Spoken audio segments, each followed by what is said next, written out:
नमस्कार प्यारे विद्यार्थियों, मैं महावीर शर्मा सावित्रीबाई फुले पर्यावरण एवं शिक्षण संस्थान द्वारा संचालित ऑनलाइन क्लास की इस कड़ी में आपका स्वागत करता हूँ।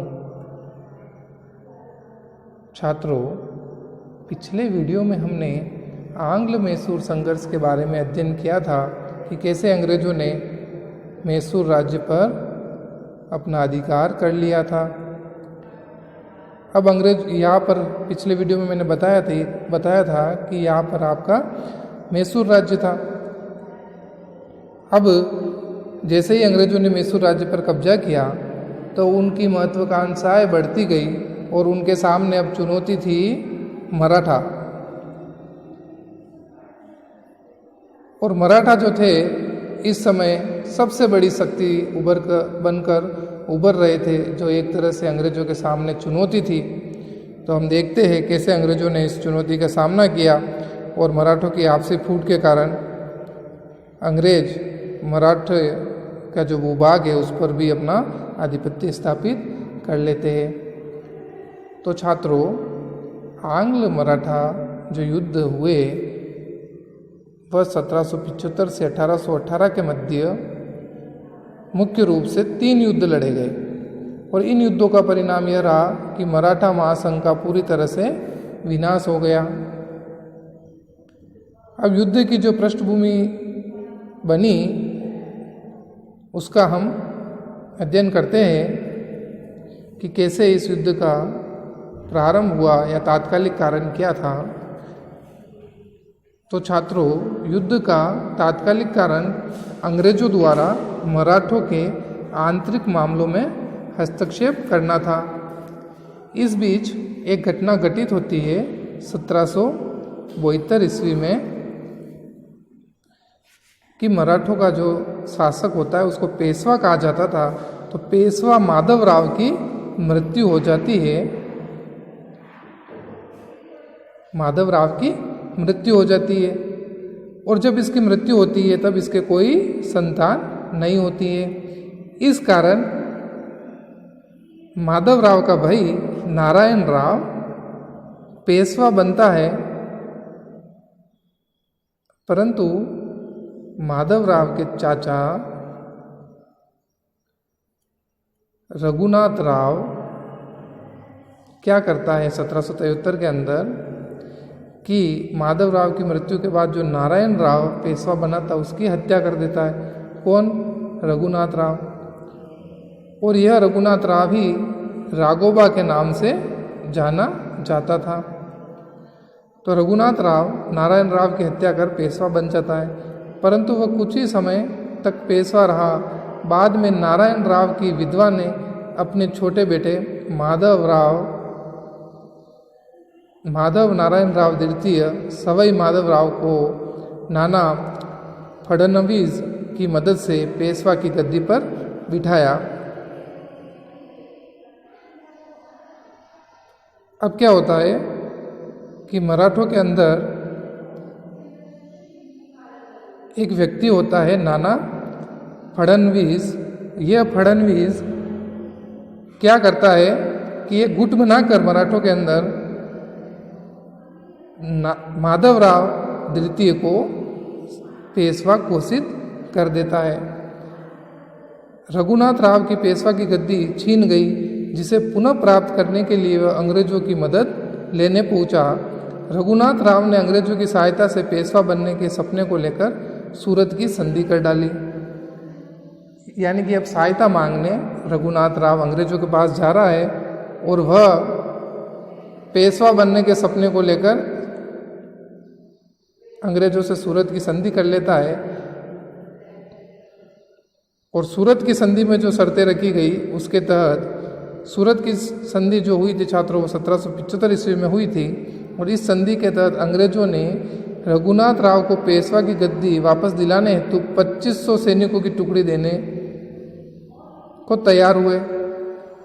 रघुनाथ राव ने बाजीराव द्वारा 1739 में पुर्तगालियों से विजित सालसेट और बसिन के क्षेत्र अंग्रेजों को देने का वादा किया।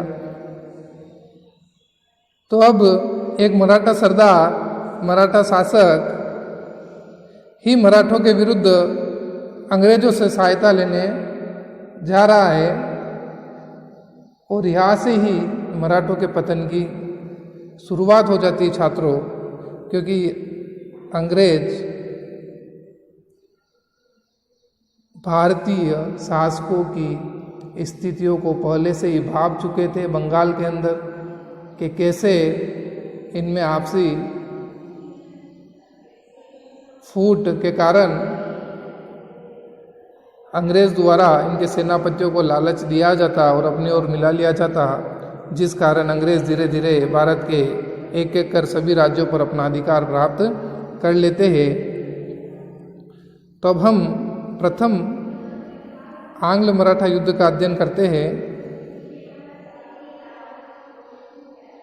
कि प्रथम आंग्ल मराठा युद्ध 1775 से 1782 ईस्वी तक चला।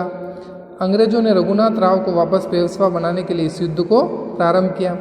इस युद्ध के दौरान 1776 ईस्वी में पुरंदर की संधि हुई, परंतु पुरंदर की संधि करने के उपरांत अंग्रेज इस संधि को मानने से मुकर गए और कहा कि हम पहले से ही 1775 में सूरत की संधि कर चुके हैं, अतः यह युद्ध फिर जारी रहा। यानी कि सूरत की संधि जो हुई थी उसके बाद अंग्रेजों की जो मुंबई काउंसिल थी उसने 1776 में मराठों से एक और संधि पुरंदर की कर ली, जिसको मानने से उस समय के गवर्नर जनरल हेस्टिंग्स ने मना कर दिया।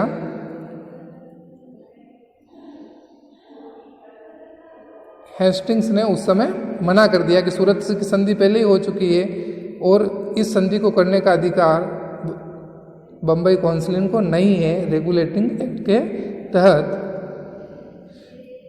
इस कारण यह युद्ध फिर से प्रारंभ हो गया।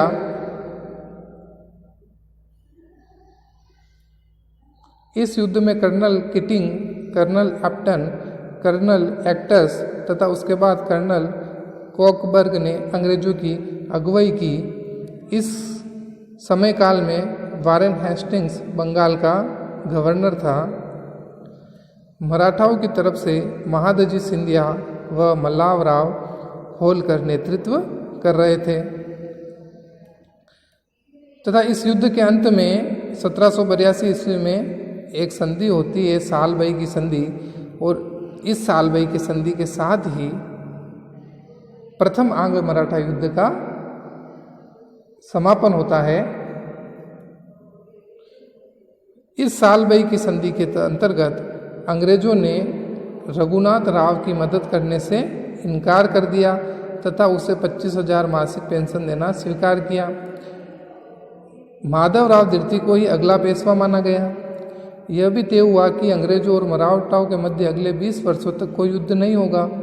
इस युद्ध के परिणाम के रूप में यह कहा जा सकता है कि इस युद्ध में मराठाओं का पलड़ा भारी रहा व अंग्रेजों को मुंह की खानी पड़ी। अब हम द्वितीय आंग्ल मराठा युद्ध का अध्ययन करते हैं कि द्वितीय आंग्ल मराठा युद्ध 1803 में प्रारंभ हुआ और 1806 में समाप्त होता है। सन 1800 ईस्वी में नाना फडणवीस की मृत्यु हो गई तथा इसके बाद मराठाओं के अंदर बहुत भेदभाव तथा सत्ता को लेकर षड्यंत्रों के खेल शुरू हो गए। मराठा, पेशवा, सिंधिया, गायकवाड़, होलकर एवं भोसले में बढ़ चुके थे तथा इनमें सत्ता के अधिकार को लेकर आपसी द्वंद्व चलते रहते थे। यानी कि जो मराठा थे उनमें अलग अलग गुट बन गए थे। एक पेशवा, सिंधिया, गायकवाड़, होलकर और भोसले, इस रूप में मराठा स्वयं आपस में बढ़ चुके थे और इनकी अलग अलग शाखाएं उत्पन्न हो गई थी या बन गई थी।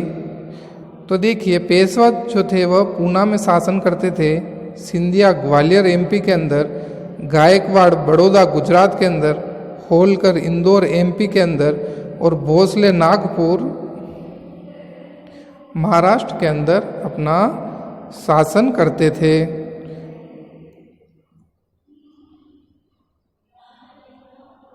अब देखिए होलकर, जब इनकी अलग अलग शाखाएं बन गई थी मराठाओं की, तो यह इनकी आपस में लड़ाई होना भी स्वाभाविक था। तो होलकर और पेशवा के बीच में लड़ाई होना एक आम बात थी। होलकर ने बाजीराव द्वितीय को हटाकर विनायक राव को पुणे में पेशवा की गद्दी पर बिठा दिया। तब बाजीराव द्वितीय अपने पिता रघुनाथ राव की भांति अंग्रेजों से मदद मांगने बसिन गया और 1802 में बसिन की संधि हुई। तो द्वितीय आंग्ल मराठा युद्ध के दौरान जो दूसरे युद्ध के दौरान जो पहली संधि अंग्रेजों और मराठों के बीच होती है, वह 1802 के अंदर बसिन की संधि हुई। बाजीराव द्वितीय ने लॉर्ड वेलिजली द्वारा बनाई गई सहायक संधि को स्वीकार कर लिया। सहायक संधि के अंतर्गत एक अंग्रेजी फौज की टुकड़ी को अपने राज्य में रखने का प्रावधान था, जिसका आर्थिक व्यय भी राज्य को ही वहन करना होता था।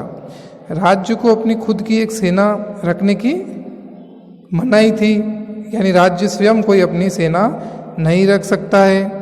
इसके साथ ही राज्य के सभी बाहरी मामले तथा अन्य राज्यों से सुरक्षा की जिम्मेदारी अंग्रेजी सरकार की होती थी।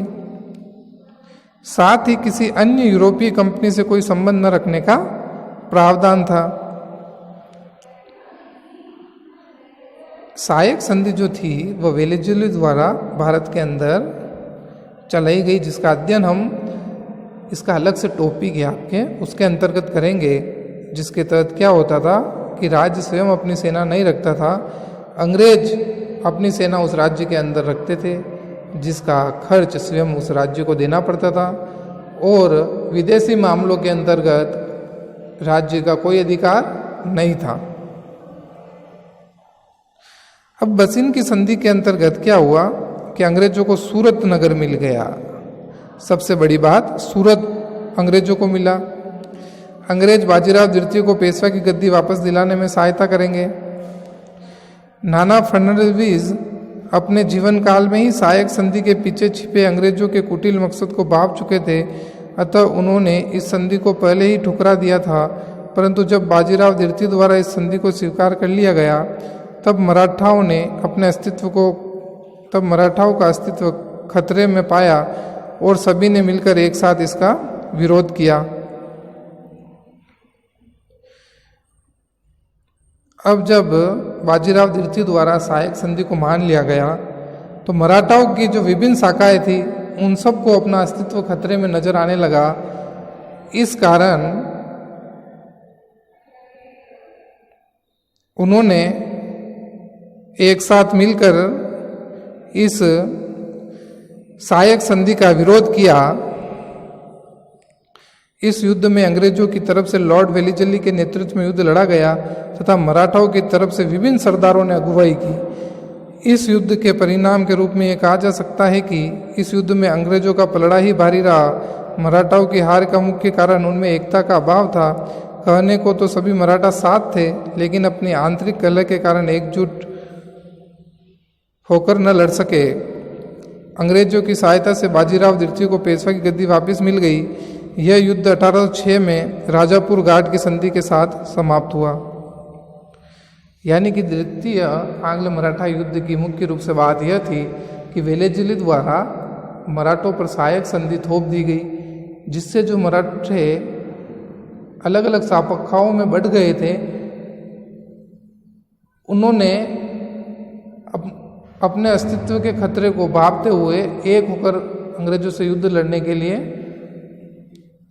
प्लान बनाया और विभिन्न सरदारों ने मराठों की तरफ से लड़ाई लड़ी। परंतु लॉर्ड वेलिजली बड़ा ही चालाक था और उसने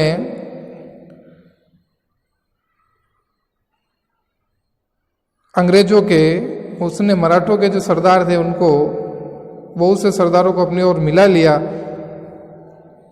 और मराठों को अपनी कमजोर स्थिति को भांपते हुए अंग्रेजों से फिर से संधि करनी पड़ी। राजापुर घाट की संधि और द्वितीय आंग्ल मराठा युद्ध समाप्त होता है। फिर से 1817 के अंदर अंग्रेजों और मराठों में संघर्ष शुरू होता है, जो तृतीय आंग्ल मराठा युद्ध के नाम से जानते हैं। यह 1 साल तक चला, 1717 से 1800। यह संघर्ष 1817 से 1818 तक चला। इस समय तक मराठा काफ़ी कमज़ोर हो चुके थे और अंग्रेज इस बात का फ़ायदा उठाने के लिए युद्ध का बहाना ढूंढ रहे थे। एक घटना के अनुसार पेशवा के एक मंत्री ने गायकवाड़ के दूत की हत्या कर दी, जिस कारण अंग्रेजों को बहाना मिल गया और आंग्ल मराठा तृतीय युद्ध की घोषणा कर दी गई। इस युद्ध में अंग्रेजों ने लॉर्ड हेस्टिंग्स के नेतृत्व में युद्ध लड़ा और मराठों की तरफ से बाजीराव द्वितीय एवं अन्य मराठा सरदारों ने अगुवाई की थी। इस युद्ध के अंदर मराठों की हार हुई और उनको फिर से एक संधि करनी पड़ी, जिसे हम पूना की संधि के नाम से जानते हैं, जो कि 1818 में हुई, जिसके तहत अंग्रेजों ने पेशवा का पद समाप्त कर दिया और बाजीराव द्वितीय को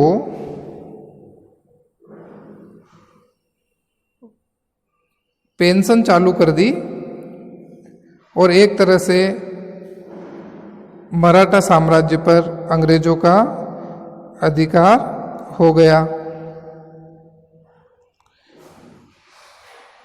मराठों की जो पराजय के कारण थे छात्रों, वह मुख्य रूप से एक तो इनका अयोग्य नेतृत्व था कि मराठों में उत्तम नेतृत्व का अभाव था। अच्छे नेता महादजी सिंधिया, अहिल्याबाई होलकर, पेशवा माधवराव, नाना फडणवीस आदि संसार से चले गए थे और नए नेता पेशवा बाजीराव द्वितीय, दौलतराव सिंधिया अयोग्य थे। दूसरा जो इनका पराजय का प्रमुख कारण था वह था मराठों की घटिया सैनिक प्रणाली। मराठा और अंग्रेज संगठन अस्त्र शस्त्र, अनुशासन एवं नेतृत्व में अंग्रेजों से बहुत पीछे थे। वेलीजली का कथन है कि मराठों का गुरिल्ला युद्ध प्रणाली छोड़ना मराठों की सबसे बड़ी भूल थी। यानी कि मराठा जो गुरिल्ला युद्ध में बहुत सक्षम थे, इन्होंने अंग्रेजों के विरुद्ध उसका इस्तेमाल नहीं किया था, जिस कारण से यह कारण भी मराठों की हार का सबसे बड़ा कारण बनकर उभरा। इनके जो एक अगला मुख्य कारण था हार का मराठों का, कि अंग्रेजों की उत्तम कूटनीति में अंग्रेज छात्रों बड़े अच्छे थे। युद्ध के प्रारंभ से पहले ही शत्रु को अकेला कर देते थे, जिससे कठिन समय में मराठों को सहयोग नहीं मिल पाता था।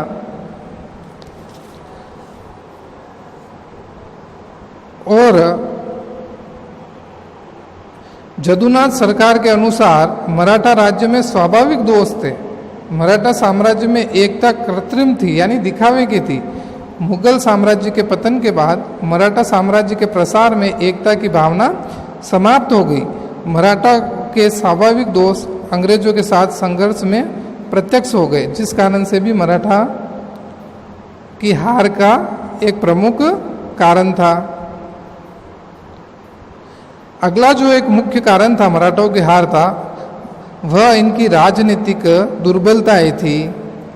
मराठा साम्राज्य एक ढीला सा संघ था, जिसका नेता पेशवा था।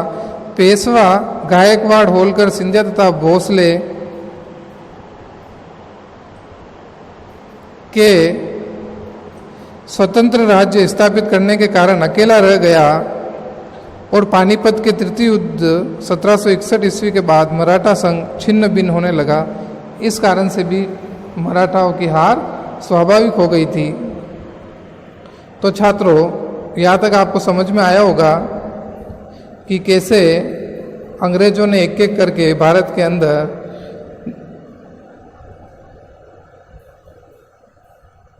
अपना साम्राज्य स्थापित किया और कैसे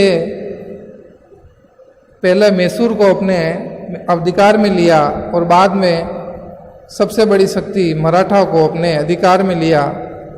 तो आज के वीडियो में छात्रों इतना ही। अगले वीडियो में मिलते हैं एक नए टॉपिक के साथ। धन्यवाद।